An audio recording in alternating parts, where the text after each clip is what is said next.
ولا يحل لهن ان يكتمن ما خلق الله في ارحامهن.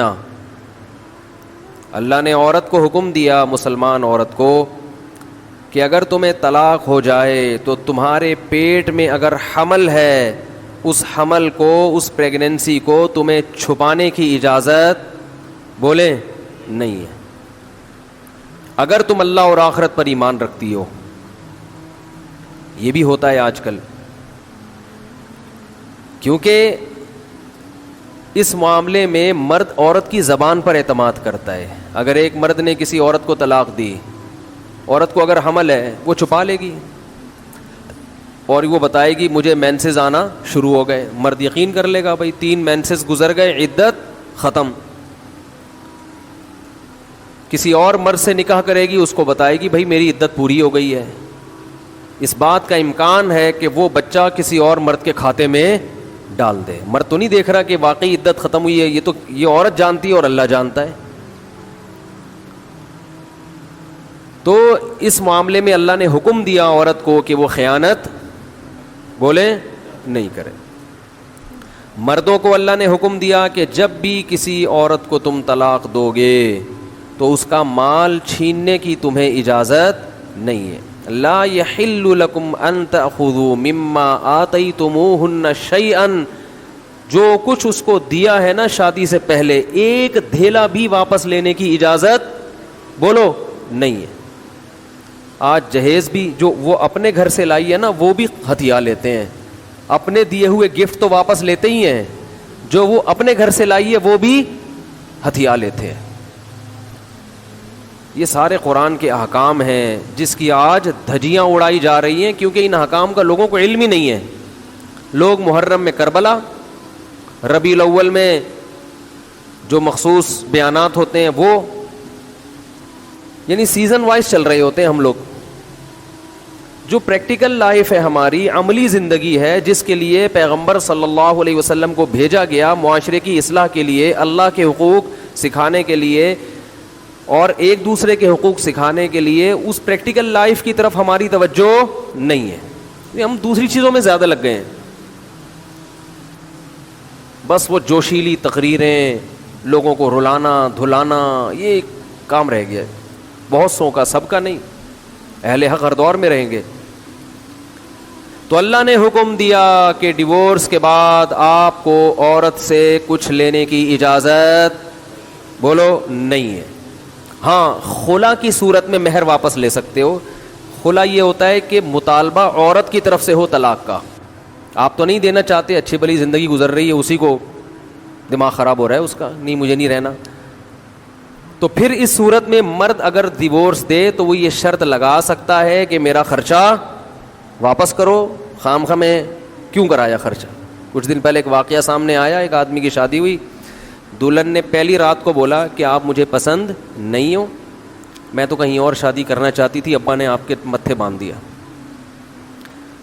حالانکہ 6 مہینے سے تیاریاں چل رہی ہیں. اب کیا گزرے گی اس آدمی کے اوپر. تو خیر اس نے تو اٹھا کے پٹخنا ٹھکائی لگانا شروع کر دی. کمبخت ایک میسج کر دیتی کہ میں راضی نہیں ہوں, میرا خرچہ کرا دیا, اب پہلی رات کو بول رہی ہے کہ نئی ٹھکائی لگانی چاہیے تھی. میں نہیں کہہ رہا, لیکن اس نے لگائی ٹھکائی, غلط کیا اس نے. تو ایسے موقع پہ بھائی ٹھیک ہے اپنا راستہ لو, میرا خرچہ واپس. اب کون رکھے گا ایسی صورت میں. چاہتی کہیں اور تھی. بھائی تو چاہتی تھی بھی اگر کہیں اور, تو اب بتانے کی کیا ضرورت ہے. ہر بات بتائی تھوڑی جاتی ہے. بولو بھائی دل میں بولو چاہتی تو تھی لیکن چلو ہو گئی, اب اسی کو چاہنا شروع کر دیں گے آہستہ آہستہ. گدھا بھی اگر آپ پال لینا تھوڑے دنوں میں اس سے بھی محبت ہو جاتی ہے, تو پورا 2 ہاتھ 2 پاؤں کا انسان ہے, تھوڑے دنوں میں اچھا لگنے لگے گا. یہ سوچ کے صبر کر لو. پوری رپورٹیں پیش کر رہی ہیں اس کو, پوری رپورٹ. تو ظلم وہاں سے ہو, مطالبہ وہاں سے ہو, تو پھر آپ واپسی کا, مہر کا واپس مطالبہ کر سکتے ہیں. بھائی جو مہر دیا واپس دو. یہ بھی اللہ نے ان آیتوں میں حکم بیان کیا. ایک حکم اللہ نے یہ بھی بیان کیا کہ اگر رخصتی سے پہلے طلاق ہو جائے تو پورا مہر نہیں دینا پڑتا بلکہ آدھا مہر دینا پڑتا ہے. 1 لاکھ روپے مہر رکھا گیا تھا, آپ ابھی رخصتی ہوئی نہیں, آپ نے ڈیورس دے دی, تو پورا مہر نہیں ہے بلکہ آدھا مہر ہے. اس میں اللہ نے ترغیب دی ہے کہ مرد پورا دے دے تو اچھا ہے، اور عورت کو ترغیب دی ہے کہ آدھا بھی معاف کر دو تو اچھا ہے. ترغیب دونوں کو دی جا رہی ہے، چھوڑو بھائی، لیکن حکم بیان کیا جا رہا ہے کہ مرد کو آدھا دینا پڑے گا اگر وہ مطالبہ کرے. اور اللہ نے اہم حکم یہ بھی بیان کیا کہ جب عورت کو طلاق دو تو جہاں وہ طلاق کے بعد نکاح کرنا چاہتی ہے اس کے نکاح میں رکاوٹ مت بنو، کباب میں ہڈی بننے کی کوشش مت کرو. یہ بھی زمانے جاہلیت میں ہوتا تھا اور آج بھی ہوتا ہے. فلا تعضلوهن ان ينكحن ازواجهن، اگر تم نے چھوڑ دیا ہے اس کو. عرب اس کو غیرت کا مسئلہ بنا لیا کرتے تھے کہ ہم نے چھوڑا ہے تو اب ہم کہیں اور اس کی شادی نہیں کرنے دیں گے. ہمارا معاذ اللہ یوں کہتے تھے تھوکا ہوا مال، جیسے آج بھی لوگ کہتے ہیں ہم نہیں کہیں اس کو نکاح کرنے دیں گے. اس سے بھی قرآن نے کیا کیا؟ منع کیا. اور اس سے بھی منع کیا کہ اپنی مرضی سے زبردستی اس کا نکاح بھی مت کراؤ طلاق یافتہ کا. ینکحن ازواجہن، اپنے سلیکٹڈ شوہر سے نکاح کرنا چاہتی ہے تو تم کباب میں ہڈی بولو نہیں بنو، یعنی اس کو یہ رائٹ ہے کہ وہ جہاں چاہے نکاح کرے. یہ بھی خرابی ہے آج کل بعض علاقوں میں، یہ خرابی ہے کہ بیوہ کو یا طلاق یافتہ کو نکاح تو کرنے دیتے ہیں، لیکن بعض علاقوں میں دستور ہے نکاح ہمارے ہی خاندان میں ہوگا، آپ ہمارے خاندان سے باہر نہیں جا سکتی. اس کو بھی قرآن نے کیا کیا؟ بولو ختم. نکاح بھی سے بھی نہیں روک سکتے، اور نکاح بھی وہاں ہوگا جہاں آپ نہیں بلکہ یہ چاہے گی. اس میں اللہ نے عمر کی کوئی قید نہیں لگائی. 40 سال کی بیوہ یا طلاق یافتہ ہو، 50 سال کی ہو، 55 سال کی ہو، یہ تمہارا ہیڈ ایک نہیں ہے. تمہیں زیادہ ٹینشن لینے کی ضرورت نہیں ہے. لوگ بڑی ٹینشن لے رہے ہوتے ہیں کہ تمہیں ضرورت کیا ہے، اب 4 بچے ہیں تمہارے، 5 بچے ہیں، اس عمر میں تمہیں شادی کرتے ہوئے شرم نہیں آتی؟ چھوڑو بھائی، کیا ضرورت ہے. تو اللہ فرماتے ہیں کہ تمہیں ٹینشن لینے کی ضرورت بولو یہ اس کا ہیڈک ہے، یہ تمہارا ہیڈک نہیں ہے. جیسے کوئی 4 شادیاں کر رہا ہے تو اس کا ہیڈک ہے نا، آپ کا ہیڈک تھوڑی ہے. یہ آپ پتہ نہیں کیوں پریشان ہیں، مفتی صاحب کو کیا ہو گیا، وہی ان کا ہیڈک ہے، آپ کا ہیڈک نہیں ہے. یہ میں اپنی بھی درمیان میں لگا دیتا ہوں نا. تو ہر ایک کے ہیڈک ہم نے پالے ہوئے ہیں. وہ یہ کیوں کر رہا ہے، وہ یہ کیوں کر رہا ہے، وہ کم عمر سے شادی کیوں کر رہا ہے، وہ بڑی عمر سے شادی کیوں کر رہی ہے. یہ ہوتے ہیں نا لوگوں کے مسائل. اس نے یہ کیوں کر لیا. ایک خاتون نے مجھے بتایا کہ وہ ایک دفعہ بیوہ ہوئی، اللہ کی قدرت دوبارہ شادی، دوبارہ بیوہ ہو گئی. تیسری دفعہ جب ان کی شادی ہو رہی تھی لوگ مذاق اڑا رہے تھے، بس کرو یار 2 دفعہ بیوہ ہو گئی، اب آرام سے بیٹھو. اب وہ بیوہ تو کوئی بھی ہو سکتا ہے، جوانی میں بھی عورتیں بیوہ ہو جاتی ہیں. تو اب دیکھو لوگوں کو تکلیف ہو رہی ہے، بھائی یہ اس کا ہیڈک ہے. اچھا لوگ اس سے شادی کرتے ہوئے ڈر رہے تھے ان سے کہ میں بھی بیوہ، پھر میں نہ مر جاؤں.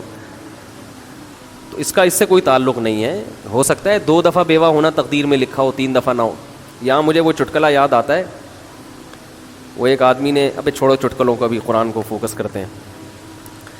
آخر میں چٹکلے ہو نا یہ صحیح ہوتا ہے، درمیان میں ہی آ جائیں تو پھر سارا موضوع چینج ہو جاتا ہے. اتنے اچھے احکام بیان ہو رہے ہیں قرآن کے، آگے اس کو آپ نے لوگوں کو بتانا بھی ہے. تو اللہ نے حکم دیا کہ طلاق کے بعد ایک دھیلا واپس نہیں لینا. خلا کی صورت میں لے سکتے ہو، مگر خلا بھی شوہر کی رضا سے ہوتا ہے، یک طرفہ نہیں ہوتا، یاد رکھیں. دوسرا کام تم نے کیا کرنا ہے، اس کو کہیں اور نکاح سے روکنا نہیں ہے. تیسرا کام یہ کرنا ہے نکاح بھی وہاں کرنا ہے جہاں وہ چاہتی ہے. تمہاری مرضی نہیں مسلط ہوگی، اس کی مرضی چلے گی. اور اگر پرانے شوہر سے نکاح کرنا چاہے اور 2 طلاقیں ہوئی ہوں تو وہاں بھی کر سکتی ہے، کیونکہ آیت کا ایک شان نزول بھی ہے. ایک صحابی نے اپنی بہن کا نکاح کسی صحابی سے کرایا، تھوڑے دنوں میں طلاق ہو گئی. طلاق ایک تھی، عدت ختم ہوئی، نکاح ختم. اب تھوڑے دنوں کے بعد دوبارہ ان دونوں کا دل چاہنے لگا کہ ہم آپس میں کمپرومائز کر لیں. ہوتا ہے وقتی طور پر اختلافات بہت زیادہ ہوتے آتے ہیں، جب دور رہتے ہیں تو آپس میں میلان ہونے لگتا ہے. لیکن وہ جو صحابی تھے نا جن کی بہن کو طلاق ہوئی تھی، انہوں نے کہا کہ اب میں اپنی بہن کا نکاح دوبارہ اس آدمی سے بولو نہیں کروں گا. اور کہا کہ یا رسول اللہ، میں نے ان کی عزت کی، ان کو اپنی بہن نکاح میں دی، انہوں نے لڑائی جھگڑا کر کے طلاق دے کے میرے گھر میں بٹھا دیا اس کو، میں کیسے دوبارہ. یہ ذلت محسوس ہوتی ہے نا انسان کو. قرآن میں اللہ نے آیتیں نازل کی کہ اگر وہ اپنے شوہر سے نکاح کرنا چاہتی ہے تو درمیان میں رکاوٹ مت بنو. لڑے بھی وہ خود تھے, اب جڑ بھی خود رہے ہیں. نہیں آ رہی بات؟ اس کو بھی لوگ غیرت کا مسئلہ بنا لیتے, سسر صاحب بنا لیتے ہیں. میرے داماد نے میری بیٹی کو طلاق دی ہے, میں تو نہیں واپس بھیجوں گا. بھائی دنیا میں جو آدمی میں لچک نہیں ہے نا, فلیکسیبلٹی نہیں ہے, لچک نہیں ہے جس میں, وہ کبھی بھی کامیاب نہیں ہو سکتا. یاد رکھو یہ جو ہوتا ہے نا, میں اصول کا پکا.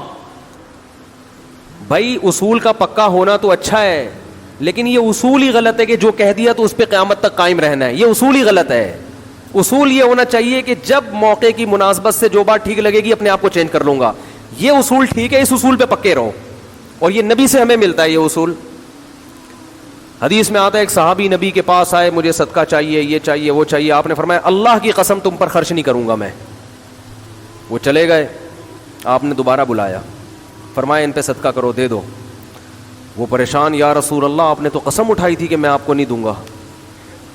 آپ نے فرمایا مر رآ علی یمین فرآ غیرہا خیرا منہا فلیکفر عن یمینہ, کہ جو شخص کسی بات پہ قسم اٹھا لے, جائز بات ہو, کوئی اگر حرام پہ قسم اٹھائی وہ تو بچنا لازم ہے نا, کہ میں گناہ نہیں کروں گا, وہ تو ویسے ہی وہ حرام ہے. جائز کام, صدقہ تو جائز ہے نا, بلکہ ثواب ہے. فرمایا کوئی کسی جائز کام پہ قسم اٹھائے, پھر بعد میں اس کو خیال ہو کہ مجھے قسم توڑ دینی چاہیے, اس کا مائنڈ کیا ہو گیا, چینج, تو اسے چاہیے قسم توڑ دے اور کفارہ ادا کر دے, اس قسم پہ قائم بولو نہ رہے. قسم پہ جب قائم نہ رہنے کا حکم ہے تو بغیر قسم کے میں نے جو بول دیا بس وہ پتھر پہ لکیر بن گیا, یہ تو پاگل اور گدھے ہونے کی علامت ہے. قسم بھی اگر کھا لی ہو تو بھائی اس وقت یہ خیال تھا کہ نہیں دینا, اب زمینی حقائق کہہ رہے ہیں کہ اس کو دینا ہے, تو اب قسم توڑو, کفارہ ادا کرو اور دے دو. بات نہیں آ رہی میرا خیال ہے. یہ کس کی سیرت ہے, نبی کی. نبی سے زیادہ کسی کی پکی زبان ہو سکتی ہے, لیکن ایسی لچک سکھائی ہے کامیاب بننے کے لیے کہ یہ نہیں کہ جو کہہ دیا تو وہ پتھر پہ لکیر. گراؤنڈ ریئلٹی کے لحاظ سے, ماحول کے چینج ہونے کے لحاظ سے آپ نے اپنا رویہ کیا کرنا ہے, چینج کرنا ہے. اس وقت آپ کی رائے یہ تھی, اب آپ کی رائے وہ ہے, کیونکہ زمینی حقیقت بھی چینج ہوتی ہے اور انسان کی نالج بھی چینج ہوتی ہے اور انسان کی رائے بھی چینج ہوتی ہے. بعض دفعہ نالج چینج نہیں ہوتی, انسان تانے بانے ملا کے ایک رائے قائم کرتا ہے, بعد میں جب اور گہرا سوچتا ہے تو اسے لگتا ہے کہ وہ رائے ٹھیک نہیں تھی, تو وہ اسٹیٹمنٹ اس کا کیا ہو جائے گا, چینج. کوئی بات نہیں, دن میں 100 دفعہ چینج ہو جائے. ناکام وہ ہے جو کہہ دیا تو اڑ گیا, بس کچھ بھی ہو جائے. اب دیکھو ایک آدمی آپ کو مستحق نظر نہیں آ رہا تھا, آپ نے کہا اللہ کی قسم تجھے میں صدقہ نہیں دوں گا, تو فراڈی ہے. بعد میں پتہ چلا نہیں فراڈی نہیں ہے, آپ کو نہیں, میں نے تو بول دیا تھا میں نہیں دوں گا. بھائی اب فراڈی ہونے کی بیس پہ نہیں دے رہے تھے, تو اب پتہ چل گیا یہ فراڈی نہیں ہے. بعض دفعہ پہلے بھی پتا تھا فراڈی نہیں ہے, اب بھی پتہ ہے نہیں ہے, لیکن پہلے خیال تھا کہ نہیں دینا چاہیے, اب خیال ہے کہ دے دینا چاہیے, تو رائے چینج کر لو. بہت مشکل ہے. اور گھریلو جھگڑوں میں تو میاں بیوی کی طبیعت میں اگر لچک نہیں ہے نا, 4 دن بھی ان کا رشتہ نہیں چل سکتا. یہ تو مجھ سے ابھی لکھوا کے سگنیچر انگوٹھے لگا لو, جیسے سبزی والے نے ٹھپے لگائے تھے انگوٹھے لے کے گھوم رہا ہوں. لیکن آپ انگوٹھے نہیں, آپ مجھے پکڑ لینا, میں کہاں بھاگوں گا. وہ جب بھی انگوٹھے کی بات آتی ہے مجھے وہ سبزی والا یاد آتا ہے جس کو میں نے بزنس کے لیے پیسے دیے تھے, اور اس نے ایمانداری میں اسٹیمپ پیپر پہ اپنے انگوٹھے لگا کے دیے تھے. جب وہ پیسے لے کے بھاگا تو 3 سال میں نے وہ انگوٹھے سنبھال کے رکھے. اب لوگ مجھے کہتے ہیں نا وہ فلاں آدمی کو میں اتنے کروڑ روپے دے رہا ہوں تو اتنا ایماندار ہے, میں تو اسٹیمپ پیپر پہ لکھوا رہا ہوں اور انگوٹھے بھی لگوا رہا ہوں. میں کہتا ہوں یہ انگوٹھوں کا تذکرہ میرے سامنے مت کیا کرو, انگوٹھوں سے کچھ بھی نہیں ہوتا. بندہ اگر 2 نمبر ہے, اسٹیمپ پیپر بکری کو کھلا دینا, کسی کام کا نہیں ہے یہ اسٹیمپ پیپر, عدالت سے بھی نہیں نکلوا سکتے. سمجھتے ہو, لکھوایا کرو ضرور, لیکن اس سے ہوگا کچھ بھی نہیں. عدالت انگوٹھا دیکھ کے بولے گی بس ٹھیک ہے انگوٹھا, اب انگوٹھے کو پکڑ کے جیل میں ڈال دو, بس انگوٹھے کو دیے تم نے پیسے. بندہ تو پکڑائی میں آئے گا ہی نہیں, آ بھی گیا تو کچھ بھی نہیں کر سکتے. عدالت کہے گی دیے کیوں تھے تو پیسہ دینے سے پہلے 100 دفعہ سوچا کریں. خیر, تو کیا بات چل رہی تھی, ابے انگوٹھے کی بات کہاں سے آئی. ہاں, لچک پیدا کرنا میاں بیوی کا رشتہ تو ایسا ہے کہ اگر آپ کا ہے نا کہ جو میں نے کہہ دیا بس وہ کیا ہے, آرڈر از آرڈر.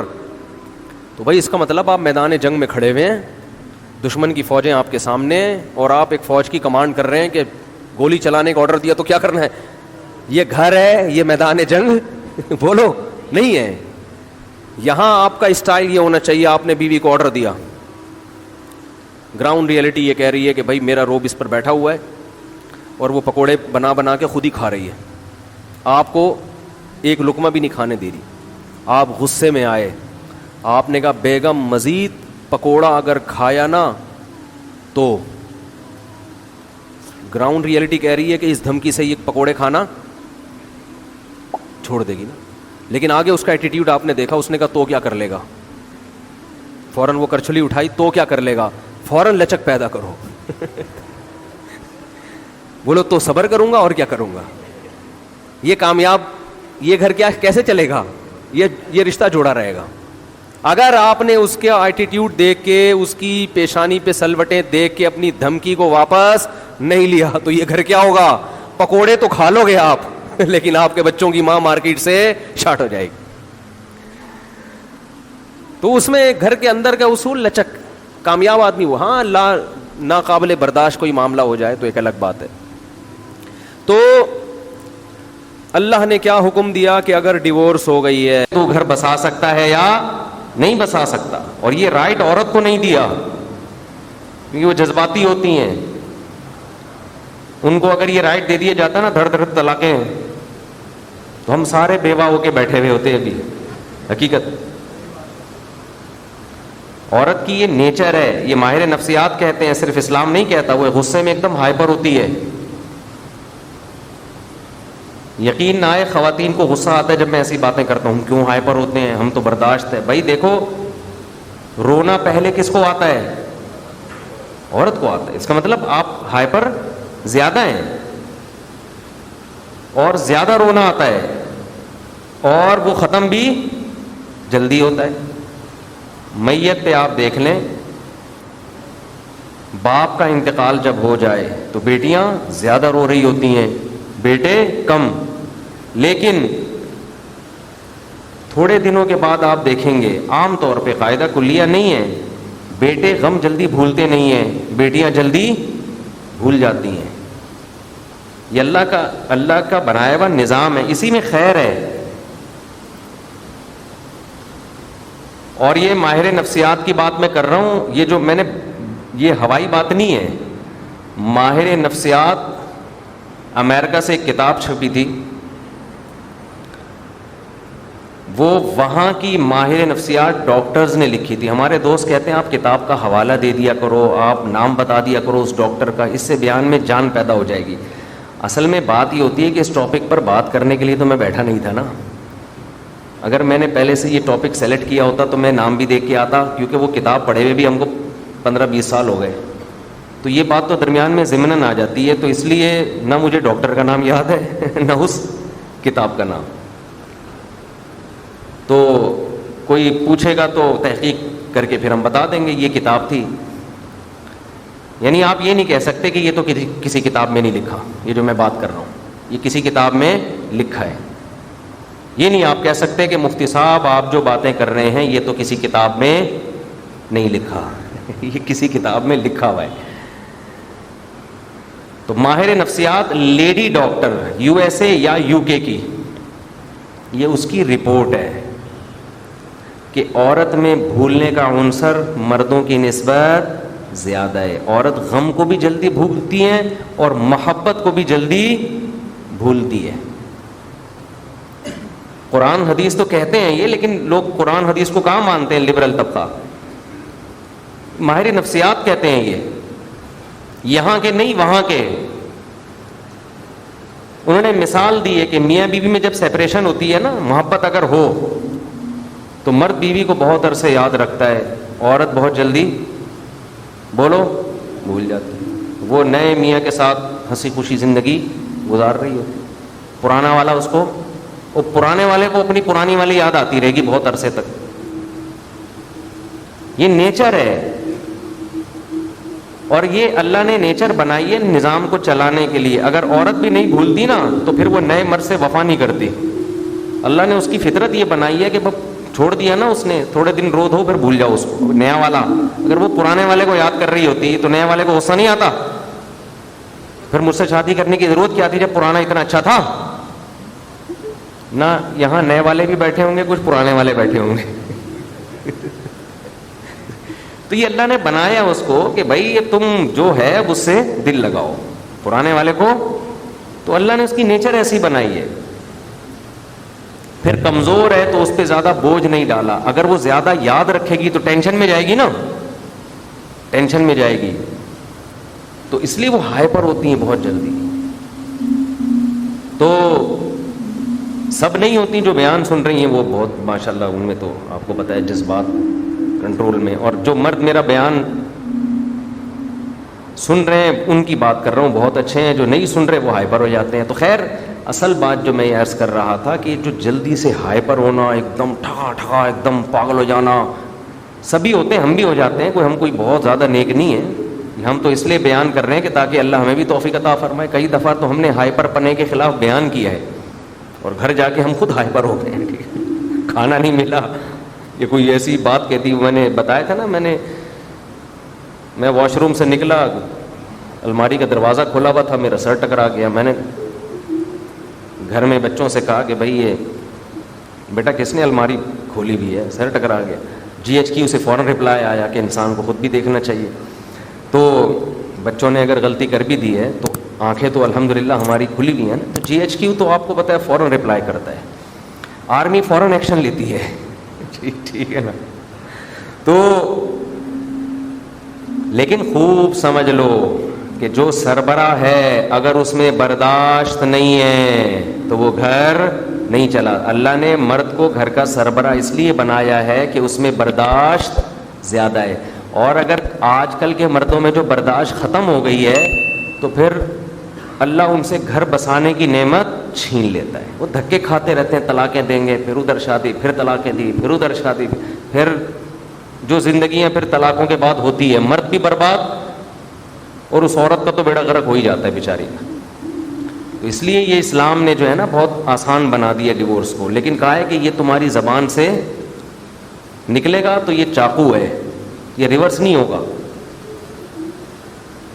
پہلے آپ دیکھ لو, ہم اپنے باپ دادا کو دیکھتے تھے, ماں باپ کو دیکھا, ہم نے اپنے بڑوں کو دیکھا, بڑی بڑی لڑائیاں ہوتی تھیں, غصے بھی ہوتے تھے, اختلاف بھی ہوتے تھے. زبان سے طلاق کا لفظ بولو نہیں نکلتا, یہ نہیں نکلتا تھا بھائی, یہ تو ہونٹ کو سی دیا ہے, یہ نہیں نکلے گا کچھ بھی نہیں. مائیں بچیوں کو کہتی تھی بیٹا ڈولی آئی ہے سسرال میں تو اب جنازے کی کھٹولی نکلے گی.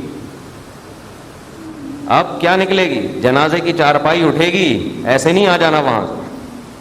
آج تو ایسے پاگل ہوئے ہیں یار, کھوپڑی گھومنے کو نا کمال سمجھا گیا ہے.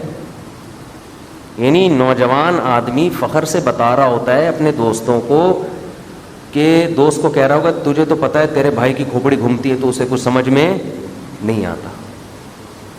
ابے یہ تو گدھے ہونے کی علامت ہے, یہ کوئی انسان ہونے کی علامت نہیں ہے. تیرے بھائی کی تو کھوپڑی گھومتی ہے, پھر تو مجھے دیکھتا ہی نہیں ہوں.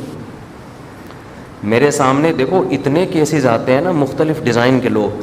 میں ملاقاتوں کا ٹائم دیتا ہوں نا, میں پتہ ہے اس نتیجے پہ پہنچا ہوں کہ انسان کی بربادی میں اس کی کھوپڑی گھومنے کا جتنا دخل ہے اتنا کسی اور چیز کا دخل نہیں ہے. کھوپڑی گھومنے سے ایسی ایسی غلطیاں کرتا ہے, لوگ میرے پاؤں میں گر کے رو رہے ہیں. ایسے ایسے کیسز آئے ہیں کہ حضرت ہماری کھوپڑی گھومی تھی, ہم نے یہ کر دیا, اس کے سائیڈ ایفیکٹ اتنے زیادہ ہیں. مجھے کہہ رہے ہوتے ہمیں بچا لو, قتل کر دیا کسی نے کھوپڑی گھومی. ایسے کیسز ہیں.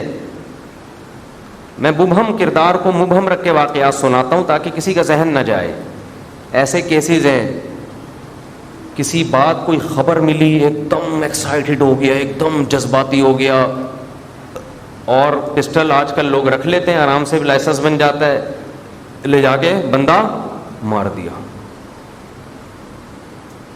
بندہ مارنے کے بعد جو بندوں کی طرف سے اور اس کے رشتہ داروں کی طرف سے ری ایکشن آیا, اب وہ برداشت بولو نہیں ہو رہا. اب وہ پاگلوں کی طرح زندگی برباد ہو گئی. کیسز ہو رہے ہیں, پولیس الگ پکڑ رہی ہے, بھاگ رہے ہیں کبھی ادھر کبھی ادھر. اب سوچ رہے کہ یار اس وقت غصے میں قابو کر لیتے.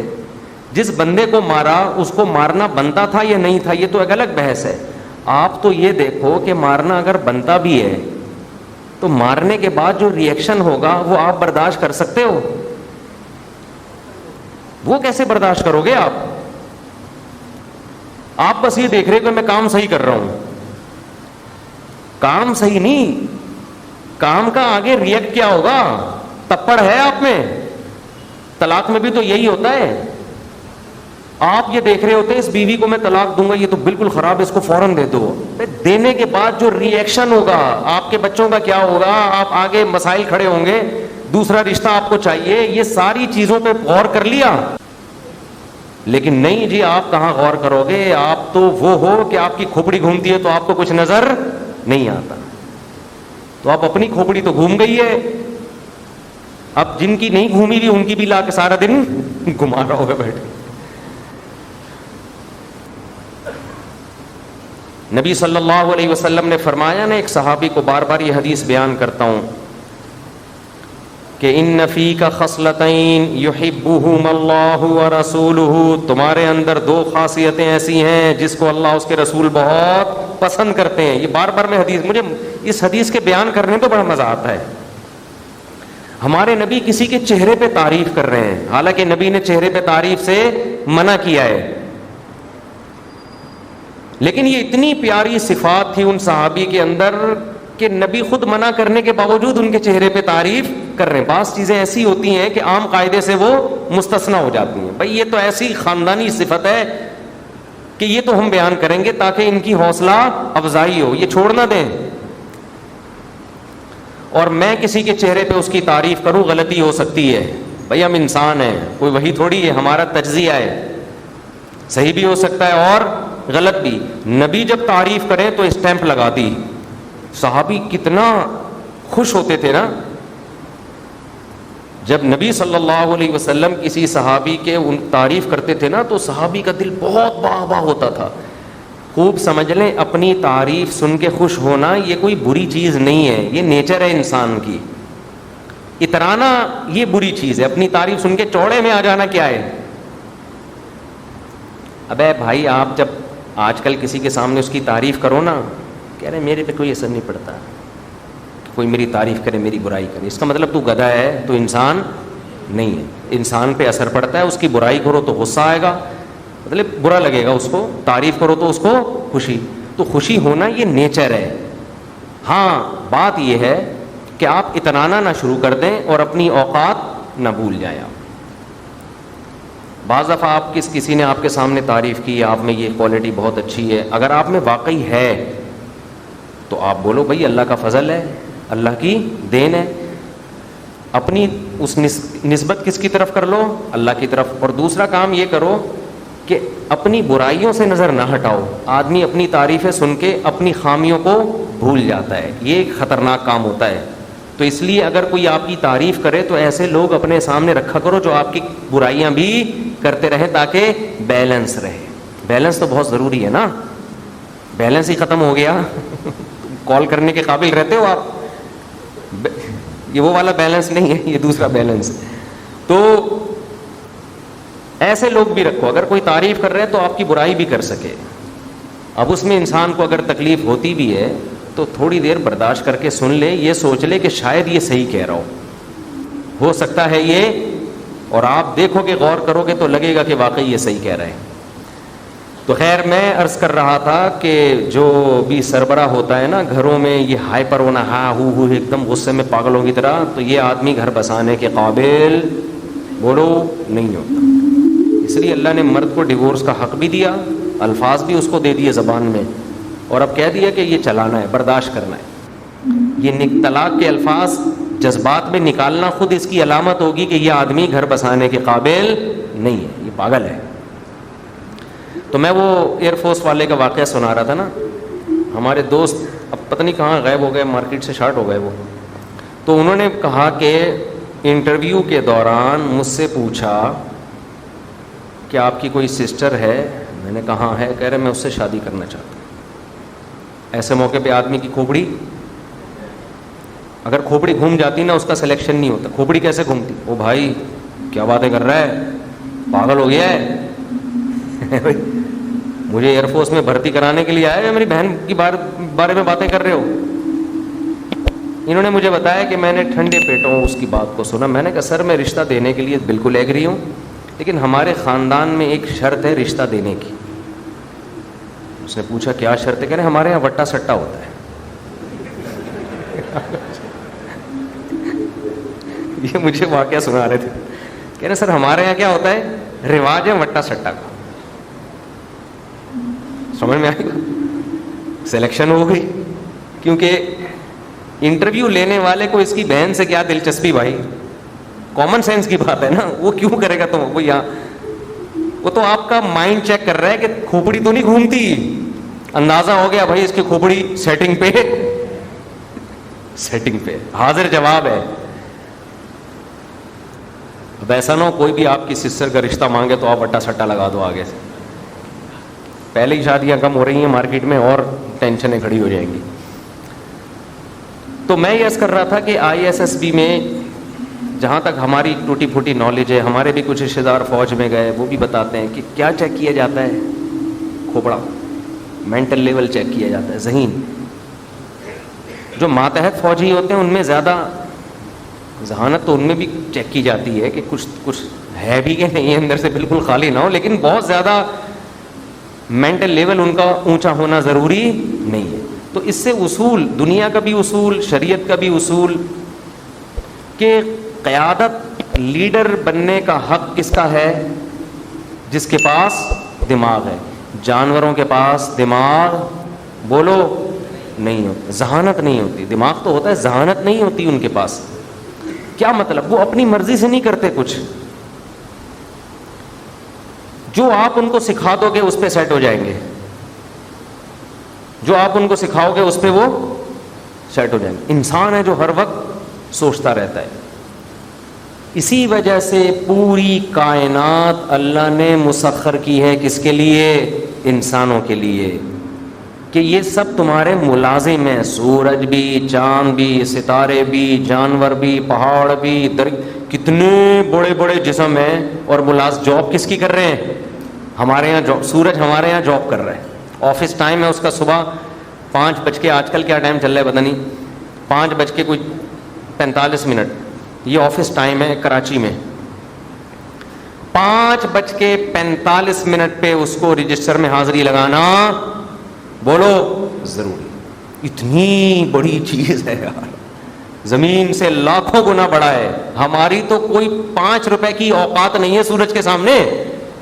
تھوڑا سا قریب آئے تو پگھل کے مر جائیں ہم لوگ. یہ ایتھیس لوگ جو ملحد ہیں نا, یہ یہی تو اعتراض کرتے ہیں کہ مذہب کہتا ہے یہ ساری کائنات انسان کے لیے, تو کہہ رہے ہیں انسان کی تو 2 فٹ کی اوقات نہیں ہے اس میں. اتنی بڑی بڑی کائنات, اس میں زمین ایک ذرے کی حیثیت نہیں رکھتی, اور اس میں انسان ایک چیونٹی کی, تو خدا اس انسان کو اتنا لفٹ کیوں کرا رہا ہے؟ یہ ایتھیس لوگ نا, ملحد لوگ اعتراض کرتے ہیں. اس اعتراض کا یہی جواب ہے کہ انسان کی جسامت کو نہ دیکھو. خدا کس کو فوکس کرتا ہے؟ انسان کے مائنڈ کو, دماغ کو. یہ بہت بڑے بڑے ہیں لیکن ان میں کھوپڑی, یہ لاسانی کے کٹے ہیں. دیکھو آپ کے ہاں ایک دبلا پتلا سا انسان آیا. میں ایک مثال دیتا ہوں ڈاکٹر ذاکر نائک کی, تھوڑے سے دبلے پتلے سے ہیں نا وہ. آپ کے ہاں ڈاکٹر ذاکر نائک آئے ملاقات کے لیے, اتفاق سے آ گئے, بھی نوک کیا دروازہ, جی میں ڈاکٹر ذاکر نائک. آپ کچھ ہی سے پاگل ہو جاؤ گے نا, ابے یار ڈاکٹر صاحب آپ پہلے تو دیکھو مجھے خواب تو نہیں آ رہا. یہی ہوگا نا بھائی, خواب تو نہیں آ رہا. جب یقین ہو جائے گا, لاتے گھوسے اپنے خود مارو گے, گھر والوں سے بھی کہو گے آج لگا دو میرے 2-4, ٹھیک ہے نا, مجھے یقین نہیں آ رہا کہ میں سو رہا ہوں جاگ رہا ہوں. پھر آپ بٹھاؤ گے, اکرام کرو گے, سیلفیاں لو گے, اور آپ کے ہاں لاسانی کا اتنا بڑا کٹا آ گیا, بیل, بہت کھلا کے نے دیسی گھی پلا کے اس کو اتنا بڑا کر دیتے ہیں. آپ جاؤ ذرا ان کے فارم میں دیکھو, اس کو لفٹ کراؤ گے آپ؟ اس کو بولو گے بھائی اس کو کھونٹے سے باہر باندھ دو, یا گھر میں صوفے میں بٹھاؤں کیا میں اس کو؟ ایک آدھ سیلفی لے لو گے, چلو ٹھیک ہے. نہ کوئی خوشی سے بانچیں کھلیں گی آپ کی, اب ایک آدمی کہہ رہے وہ ڈاکٹر صاحب جو اتنے دبلے پتلے سے اتنے سے, ان کو تو اتنی عزت, اور یہ اتنا بڑا کٹا, اتنا موٹا, اس کی گردن اتنی موٹی اور اس کے مسلز اتنے زبردست, اس کو تو آپ لفٹ ہی نہیں کرا رہے, یہ بڑا ہے اور وہ چھوٹے ہیں, بڑوں کی عزت نہیں اور چھوٹوں کی کو پروٹوکول. آپ کیا کہو گے بھائی ان کے پاس کیا ہے؟ یہ تو صرف جسہ ہے, یہ جو لاسانی کا کٹا, اس کو ڈبل بھی کر دو گے تو اس سے زیادہ عزت اس کو نہیں ملے گی. ہاتھی بھی آ جائے نا اس کی جگہ, یہی پروٹوکول, گھر کے باہر کھونٹے سے باندھو, 5 روپے دے کے بچوں کو سواری کروانا شروع کرا دو. اس سے زیادہ عزت جانور کو بولو نہیں ملتی, اور ملنی بھی نہیں چاہیے. ہندوؤں نے تو گائے کو دے دی, بہت زیادہ پروٹوکول دے دی. ہم کہتے ہیں بھائی گائے ہے تو گائے نا, ہے تو گائے, وہ دماغ تھوڑی ہے اس کے پاس. تو جو ملحد لوگ کہتے ہیں اتنی بڑی کائنات, اس میں انسان تو چیونٹی کی حیثیت بھی نہیں ہے, تو پوری کائنات اس چیونٹی کے لیے بنائی ہے, یقیناً بنائی ہے اس لیے کہ اس چیونٹی جیسے انسان کے پاس دماغ ہے, سوچتا ہے, اس میں شعور ہے. اور انسان کے علاوہ, انسان اور جنات کے علاوہ جو مخلوقات ہیں ان کے پاس اپنی مرضی کا دماغ نہیں ہے. دماغ تو ہے, اپنی مرضی والا نہیں ہے. اس میں پہلے سے سافٹ ویئر انسٹال کیے ہوئے ہیں کہ کیا کرنا ہے اس نے, وہ اسی ٹریک پہ چلتے رہتے ہیں. وہ آپ کے تابع ہیں, انہیں کچھ آپ سکھا دو تو سیکھ لیں گے, باقی خود سے کچھ نہیں ہے ان کا. دیکھو نا انسان نے جانوروں کا کیسا بیڑا غرق کیا ہے. مرغیاں ایک زمانے میں انڈوں پہ بیٹھا کرتی تھیں, پتہ نہیں ان کی نسلیں بگاڑ بگاڑ کے انڈے ہی رہی جا رہی ہے, انڈے ہی رہی جا رہی ہے, بیٹھی رہی انڈوں پہ, آٹو پہ کر دیا اس کو. مجھے تو پرندے پالنے کا شوق ہے نا, جانور, مرغیاں شرغیاں, تو مجھے کسی نے بتایا مفتی صاحب ایسی مرغی آ رہی ہے سال میں 365 دن ہے, 360 دن انڈے دے گی, وہ صرف 5 دن کا بمشکل ناغا. بھائی میں نے کہا انڈا بننے میں ٹائم لگتا ہے یار, اتنے پروٹین ہوتے ہیں اس میں. پہلے زمانے میں مرغی جب اپنے اسٹائل سے چلا کرتی تھی, 8 انڈے دیے, 10 انڈے دیے, 12 انڈے دیے, اب وہ کہتی چلو اب انڈوں پہ بیٹھو, ان سے چوزے نکالو, پھر میں ماں بنوں گی, پھر بچوں کو لے کے گھومیں گی. انسان کو مرغی کا یہ عمل بالکل بھی پسند بولو نہیں. انسان نے کہا مجھے راستے میں روز انڈا کھانا ہوتا ہے, اور یہ اعتکاف میں جا کے بیٹھ گئی. 21 دن تک یہ اعتکاف میں بیٹھی رہی. جیسے گھر میں کوئی بچہ نالائق ہوتا ہے نا, بعض دفعہ وہ اعتکاف میں اسی چکر میں بیٹھتا ہے کام کاج سے میری جان چھوٹ جائے. بعض تو اخلاص میں بیٹھ رہے ہوتے ہیں, بعض اس لیے کہ اب 10 دن کی تو فرصت ملے گی, اور بعض میاں اعتکاف میں بیٹھے ہوئے ہوتے ہیں کہ چلو یار بیگم سے بھاگنے کا ایک بہت بہترین آپشن ہمارے پاس آیا ہے, اس لیے بھی اعتکاف میں بعض لوگ بیٹھتے ہیں.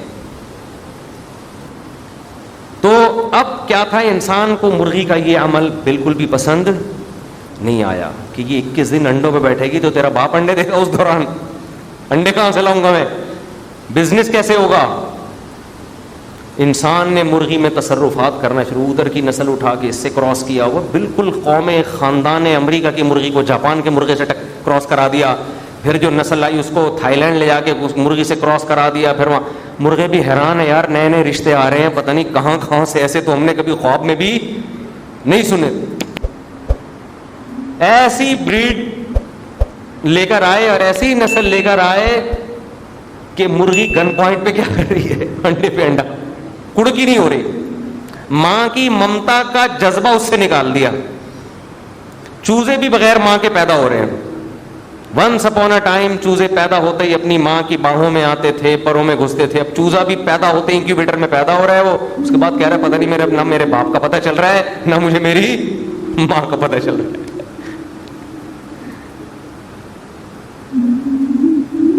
کیوں؟ اس پہ مرضی کس کی چل رہی ہے؟ انسان کی چل رہی ہے, ان کی اپنی مرضی. یہ فارمی مرغی کو دیکھ لو یار, بڑی ہماری مرضی سے ہو رہی ہے.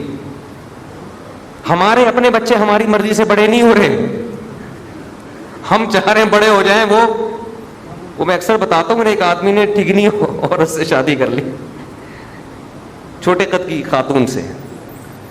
اب بچے اتنے سے نا, اب یہ دیکھ رہا ہے یار پچھلے سال اتنے تھے, اس سال بھی اتنے کے اتنے ہی ہیں, اسپیڈ ہی نہیں ہے ان کے بڑھنے کی. یہ تپتا رہتا تھا. ایک دن اس نے اپنی بیوی کو دیکھا, ان کو کھانا کھلا رہی ہے, بیٹا جلدی سے کھاؤ کھاؤ, بڑے ہو جاؤ گے. یہ جل کے کہتا ہے یہ بڑے نہیں ہوں گے, یہ اتنے کے اتنے ہی رہیں گے, ان کے ساتھ کے پودے لایا تھا وہ بڑے ہو گئے ہیں. کہہ رہا ہے مجھے تو ڈر ہے یہ اور چھوٹے نہ ہو جائیں کہیں. تو ہمارے اپنے بچے ہماری مرضی سے بڑے نہیں ہو رہے, مرغیاں ہماری مرضی سے ہے. پہلے مرغی 6 مہینے میں اتنی, پھر 1 سال میں اتنی, 1.5 سال میں جا کے سال میں انڈے. اب آپ دیکھو مرغیوں میں کیا حشر کیا ہے, وہ اتنے سے پنجرے میں 6 مہینے میں اتنی بڑی وہ ہماری مرضی سے ہو رہی ہے. تو یہ میں اتنی لمبی چوڑی ڈیٹیل بار بار میری بیان کے بجائے تمہید میں ہی بہت ٹائم نکل جاتا ہے تاکہ دماغ میں یہ بات اچھی طرح سے بیٹھ جائے کہ اس دنیا میں مقصود کائنات انسان ہے, جانور نہیں ہے. فوکس انسانوں کو کرو, جانوروں کو نہیں. وہ جانور پالو جو تمہارے فائدے کے ہیں, جو فائدے کے نہیں ہیں ان کو نہیں پالو. تو خیر عرض یہ کر رہا تھا میں کہ جانوروں کی اپنی کوئی لائف نہیں ہوتی, وہ ہمارے ملازم ہیں, وہ ہمارے غلام ہیں, ہم جیسا چلائیں گے ویسا وہ. اب دیکھو ہم نے کل اپنی 3 بطخیں کاٹ دی. 3 بطخیں میں لے کر آیا تھا, وہ گند بھی کر رہی تھیں, مرغیوں کے پانی میں گھس رہی ہیں. 1 ہفتے میں ہمیں اندازہ ہو گیا کہ بطخ کسی اور جانور کے ساتھ نہیں پالی جا سکتی, اس کو بالکل سیپریٹ انتظام. تو سیپریٹ تھا نہیں ہمارے پاس, تو ہم نے کہا جس سے خریدی ہے اس نے ہمیں پہنائی, ہم واپس اس کو پہنا دیں. تو وہ پہن نہیں رہا تھا واپس. تو پھر اب ہمارے پاس یہی حل تھا کہ ہم کاٹ کے ذبح کر کے کھا جائیں, یہی حل تھا نا. تو کیا یہ ظلم ہے؟